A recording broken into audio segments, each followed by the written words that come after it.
So you guys probably saw the result that Devin beat Hermes at East versus West 9, but I want to talk about some of the standout matches on the card that were impressive to me. First one being Prudnik versus Dadakian on the left. Prudnik with the comeback victory. He's down 2-0. Dadakian looking so explosive in that hook, but Prudnik still matching him in that hook, able to bleed him out and win the next 3 rounds. He's so technical, his ability to transition. Prudnik is one of my favorite arm wrestlers to watch, and I think it's cool that he actually made a video like 2 weeks ago talking about how he's coming into this match completely clean, completely natural, and still able to get a big win. Just makes me think what he's capable of when he is on juice. You know, like I think he probably was when he faced Devin. He was a bigger version of himself, but great job by Prudnik there. Dadakian, another standout performance when he actually won later in this event on the right arm against Irakli. He won dominantly against Irakli, 3-0. The wrist, the cupping, the hand control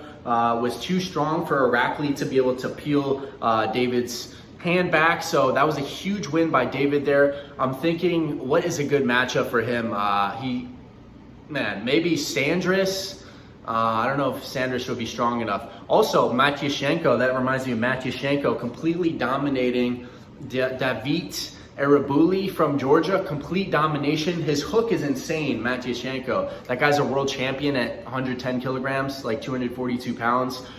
So I'm thinking like, you know, Sandris could be a match. Angarbayev versus Matyashenko could be a match. There's so many good match possibilities. Let me know in the comments if you have any other suggestions as far as like matchups. But another match I definitely want to talk about is Georgi Zaranov from Kazakhstan went up against Farid Osmanli from Turkey and completely dominated him.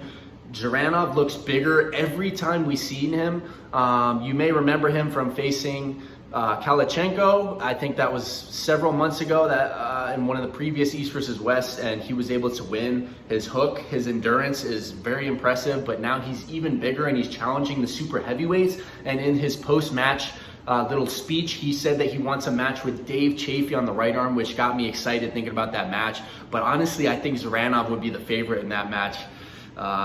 Especially given the trajectory of Dave Chafee recently, unfortunately, but Zaranov was like 280 something pounds. The guy's absolutely massive, the size of this guy's arms, and he's super technical and he has endurance.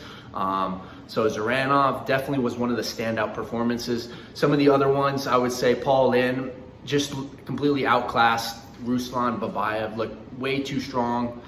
Just way too strong. Don't know how else to put that. Paul Lin seems to progress every time we see him, so it's really cool watching him compete. Another standout match was Todd Hutchings versus Ibrahim Sagov. Todd Hutchings able to get the win, 3-2. He had lost twice based on fouls, but he looked basically in control throughout the whole match. So, I mean, when does Todd Hutchings lose? He just beat John Brzezinski, and then like several weeks later, he's beating one of the top Russian guys at that weight. So, man, who the heck is going to be an opponent for Todd Hutchings? Honestly, who is going to be an opponent for Todd Hutchings? Who do you think is a good opponent for him? I can't even think of someone, because Todd Hutchings, he destroys so many people around that weight class. I don't know if he wants to go up to super heavyweight. Probably not. I wouldn't think so, because then he's got to go against guys like Vitaly Laletin, which reminds me of that match Vitaly versus Ravaz.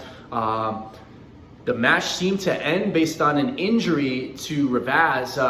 Wasn't really clear on exactly what happened there, but Vitaly in that first round was losing his wrist a little bit, but then he ended up gaining it back. And then we saw in the second round, Vitaly getting a dominant hand position. So Vitaly able to win that. And basically Vitaly is next up for the title shot at super heavyweight. Obviously Devin just beat Hermes, and Devin's gonna face Saplenkov in November. So maybe Vitaly versus the winner of that potentially. We'll see when Levon comes back. I'm curious to see Levon versus Devin rematch at some point in time. I think everyone would want to see Levon versus Devin rematch at some time. It seems like Devin's trajectory just keeps going up. And considering that Levon got injured, who knows? Is he going to be able to get back to that peak Levon form that he's been in? I'm sure.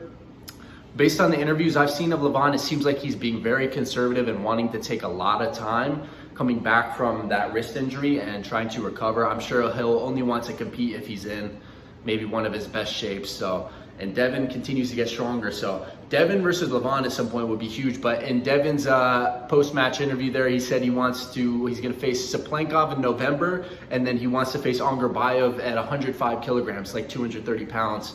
So then he would be essentially a triple belt holder at heavyweight, like 255, super heavyweight, and like 230 if he was able to beat Angarbayev. Crazy stuff for a 50-year-old guy to just be dominating the scene, making Hermes look pretty hopeless up there, to be honest. Crazy stuff. But those are some of the standout matches that come to mind. If you have any suggestions on future matches, I'd be curious to read in the comment sections, or really just any thoughts you have in general on this card. But I will catch you guys later. Awesome event.